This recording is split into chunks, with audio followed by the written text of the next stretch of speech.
มาถ้ากินลูกสิที่ปลามาตัวกันที่นั่นนะฮะอะไรเงี้ยตัวมาเลยเดี๋ยวกล้วยลูกแกบาจาร์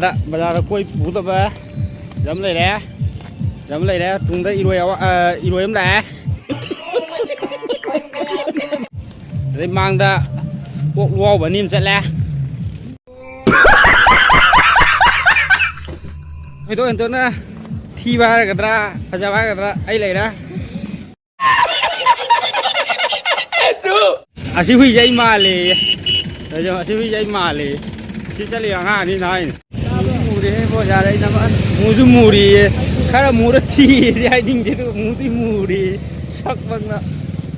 ยิ่งใหญ่ปลูกแต่ยาวไว้ไปสู้ไอ้อะไรไม่พอตัวกาภาษาชาตินะเธอเราจะทำมีเนี่ยมันจะใช้ไอ้ตัวยังชักชิงอยู่ภาษาต่างแล้วมีปัญหาเฮกพิวล่ะอาชีพเฮกไปกี่ปามจะปามเป็นอะไรจ้ะมวยยุ่งขุซ่าจ้ะครับนั่นนะมวยยุ่งขุซ่าแต่มวยยุ่งนี่ใช้ปิตักไอ้เต่าอีกก่อนไอ้ปิตักต่อยยุ่งจีสิยุ่งจีนะครับภาษาต่างสไตล์จ้ะเนี่ยเมื่อผมพูดตัวกรรมได้ดีหรอเกมราวไว้ชักลอยตาได้ชักหล่อเฮ้ยข้ากระทุนนั่นเราตัวน่ะต้นหลักเลยที่นั่นไม่ตามหาในมั่มมาเลยมั่มมาหลักใช่หรอจะเฉลิมบีนะเพื่อนเปลี่ยนเฉลิมบีตัวหุ่ยกุลเลยบ่ก็เลยหุ่ยกี่ตัวอาตุงกุลเลยหุ่ยใช่อุบระอาชีพหุ่ยกี่เนี่ยสัตว์ตันเลยบ้านี่ชื่อหุ่ยโยนเลยเขาบอกว่ากี่ดีแล้วว่าชื่อหุ่ยใช่กี่ดีแล้วอ่ะเคยกล่าวงูใช่ยูบีทักตัวกี่คิวเล็บไปหรอยูบีไม่ทักพวกแกเอ๊ะสามียูบีช่วยจะเลยยูบีนี่ก่อนยูบีทักนะเอ๊ะสามีที่อ่านเล่าเลยไปเปิดบูฮันเล่าเลยไม่ยูบีไม่อ่านยังไงเนี่ยชิงมือวางเลยชิยูบีไม่อ่านยังอยู่เลยเนี่ยยูบีทักตัวหรอไอ้ยูบีทักตัวหรอโอ้ได้ยูบีทักตัวหรอไลน์เดลิฟนี่เนี่ยมวยหุ่มที่ยูบีพังเลยไปเอาหุ่มพังดิไม่ที่ยำยาวหรอยูบีไม่ยำยาวปะยูบีไม่ยำยาวปะthấy không rồi thấy không sao kia không nghĩ sinh thích bữa sáng mà này máu béo kia chiếc cây cái chắc thì cái tôi thắc qua thắc nào vậy này máu thì hao bao vậy đi quả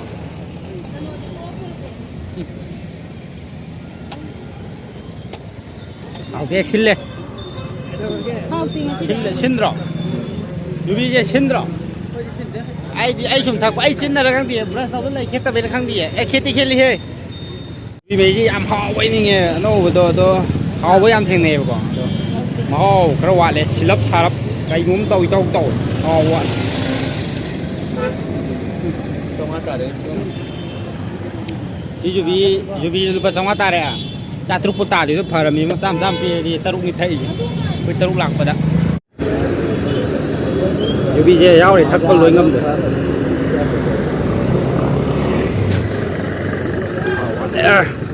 đang thì khác cái khác bây giờ này nó rất rung rau này lưới ngâm được lên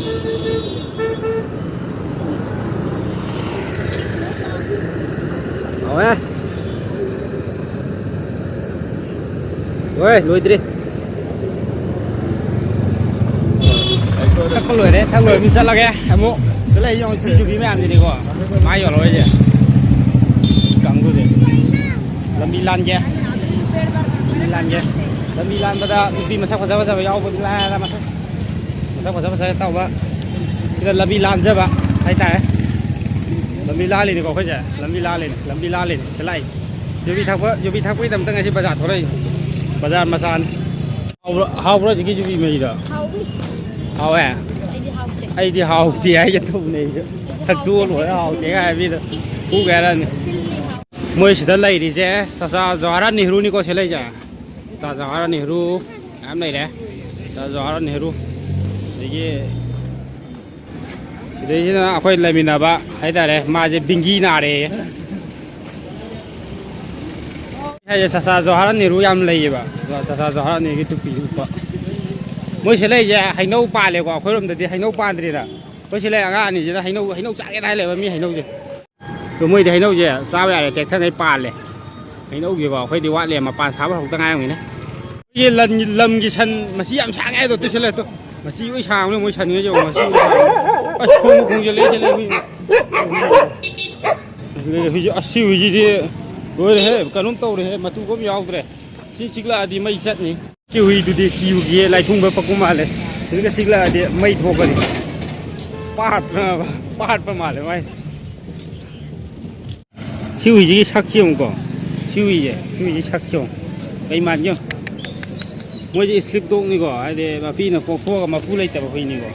ꯄꯣꯛꯊꯣꯛꯑ ꯊꯝꯕꯤꯔꯝꯕ ꯍꯨꯏꯅꯦꯕ ꯃꯣꯏꯁꯦ ꯁꯤ ꯀꯪꯅꯤ ꯀꯩ ꯃꯥꯟꯒꯦ ꯑꯃꯨꯛ ꯇꯧꯏꯁꯨ ꯏꯅꯥꯎꯁꯦ ꯄꯨꯛꯆꯦꯜ ꯌꯥꯝ ꯆꯥꯎꯋꯤ ꯏꯅꯥꯎꯅꯤ ꯍꯨꯏꯒꯤꯗꯃꯛꯇ ꯄꯤꯖꯅꯕ ꯑꯆꯥꯄꯣꯠ ꯂꯩꯔꯤꯅꯤ ꯁꯤ ꯑꯆꯥꯄꯣꯠꯁꯦ ꯄꯤꯖꯕꯤꯔꯝꯗꯣꯏꯅꯦ ꯍꯧꯖꯤꯛꯀꯤ ꯍꯨꯏꯗꯨꯗ ꯁꯤ ꯂꯩꯔꯦꯀꯣ ꯍꯨꯏꯗꯣ ꯆꯥꯕ ꯌꯦꯡꯒꯦ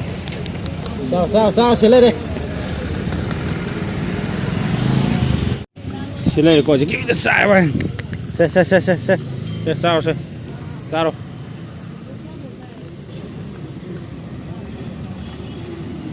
ꯆꯥ ꯐꯪꯖꯗ꯭ꯔꯕꯅꯦꯕ ꯃꯣꯏꯁꯦ ꯃꯄꯤꯅꯕꯨ ꯏꯟꯊꯤꯉꯥꯏꯅ ꯃꯕꯨꯛ ꯑꯝꯇ ꯄꯤꯊꯛꯄꯤꯔꯝꯃꯦ ꯃꯣꯏ ꯂꯝꯕꯤꯗ ꯍꯨꯏꯁꯤꯡꯁꯦ ꯄꯇꯥꯗ ꯇꯥꯔ ꯂꯩꯌꯦꯕ ꯃꯣꯏ ꯍꯨꯏ ꯃꯆꯥ ꯃꯌꯥꯝ ꯀꯣꯛꯊꯣꯛꯑꯒ ꯁꯦ ꯆꯥꯎ ꯑꯗꯨꯃꯥꯏꯅ ꯁꯨꯝ ꯈꯔ ꯄꯤꯖꯕꯤꯔꯝꯕ ꯑꯩꯈꯣꯏꯅ ꯁꯤ ꯂꯩꯔꯦ ꯑꯩ ꯏꯅꯥꯎ ꯍꯧꯖꯤꯛꯀꯤ ꯄꯨꯛꯆꯦꯜ ꯆꯥꯎꯕꯗꯣ ꯍꯨꯏꯗ ꯄꯤꯖꯒꯗꯕ ꯑꯆꯥꯄꯣꯠꯁꯦ ꯃꯥꯅ ꯉꯝꯁꯤꯟꯈꯤꯗꯣꯔꯦ ꯑꯩ ꯊꯤꯅꯦ ꯀꯦꯃꯦꯔꯥꯒ ꯆꯥꯛ ꯂꯣꯏꯇꯥꯔꯦ ꯊꯦꯡꯒ ꯆꯠꯂꯤ ꯐꯣꯟꯒ ꯑꯩ ꯈꯨꯅꯤꯡ ꯌꯥꯟꯁꯤꯜꯂꯛꯀꯗꯣꯏ ꯃꯤ ꯅꯪ ꯁꯤ ꯂꯋꯥꯏꯗ ꯊꯥꯈꯤꯕꯁꯦ ꯇꯞꯂꯥꯏꯗ ꯌꯩꯅꯤꯁꯦ ꯈꯨꯅꯤꯡ ꯌꯥꯟꯁꯤꯟꯗꯅ ꯃꯤ ꯁꯤꯕ ꯌꯥꯎꯅꯤ